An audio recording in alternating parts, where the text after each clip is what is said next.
And then you mentioned system involvement as well, and that our advocacy doesn't just stop if there is some kind of system involvement.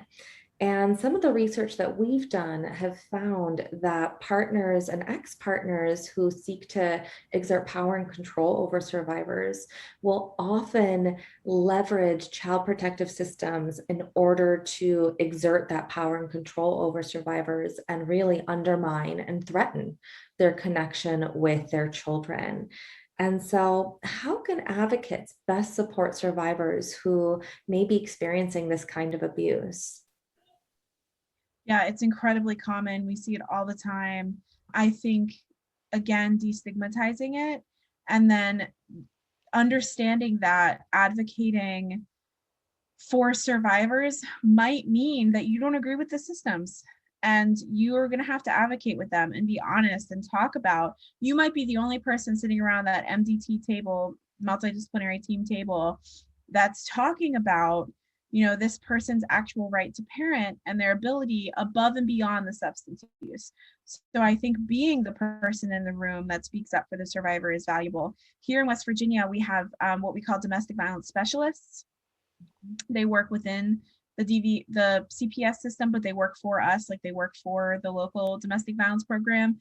And their whole, job duty is to advocate for the survivor through the system as a protective parent, even when they're accused of not being one, right? Like what their job is to talk about the varying versions of protection. The system is accusing them of not being a protective parent, but they stayed in the situation because leaving was more dangerous or like whatever it might be. So that program, if something like that exists or something within the system, really having those people trained and able to talk openly and honestly around substance use and how it affects parenting and how it doesn't. And does it need to be an immediate removal?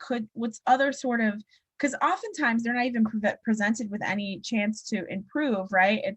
So advocating for improvement plans and what those could look like in a trauma-informed way, tailored to each survivor rather than just having like a substance use improvement plan, right? We need it to be client A improvement plan. So I think staying alongside them within the system and knowing that this work is not always going to feel like DV advocacy or human trafficking survivor advocacy, or it kind of varies depending on each person's need and the system's involvement. Mm-hmm. Yes, and that's okay, right? It Mhm. doesn't mean that we're out of our lane. It actually means that, as you said before, we might be the only person in that room who's really advocating for a survivor's rights. And it's more like we're growing our lane, still staying in it, but our lane's getting bigger. Mhm. Yeah.